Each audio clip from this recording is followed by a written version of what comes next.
Hey everybody, my name's Steve Jacobsen. My lab studies mechanisms of gene regulation in the model plant Arabidopsis as well as in mammalian systems such as mouse and human ES cells, and I'm eager to take some great students this year.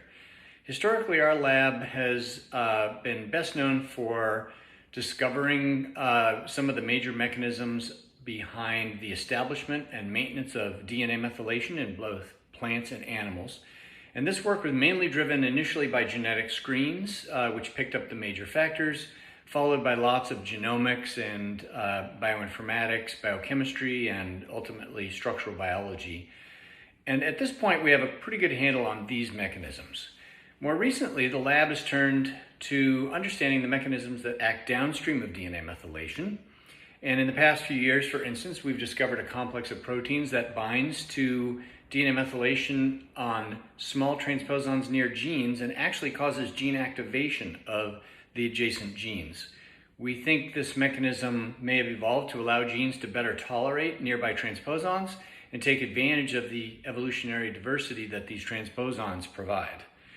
We've also found a class of proteins called the MORC proteins that play important roles in silencing of methylated genes and transposons, as well as regular genes.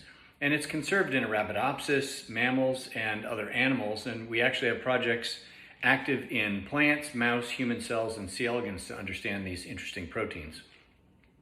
The newest project in the lab is focused on a class of proteins called the methyl binding proteins that we think directly bind to DNA methylation and then through various mechanisms, which we're trying to decipher, either repress or activate the underlying genes.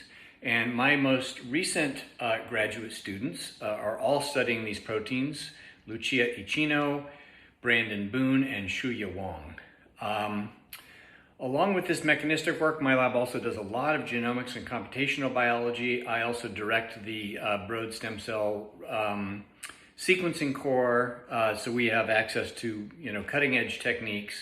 And we have some real experts in the lab that study computational biology and teach pretty much everybody else computational biology. So almost everyone does some in my lab, and some people are real experts. So I encourage you to reach out to Lucia, Brandon, and Shuya to learn more about what it's like to be a student in my lab. I have a pretty strong training record for placing students and postdocs in top academic and industry positions, and all of our former students and postdocs are on the former lab members page of the website that you can check out. Please feel free to reach out to any of them to learn more about my training style and what it's like to be in our lab. And please check out our website for all of our recent publications, and look forward to talking to you.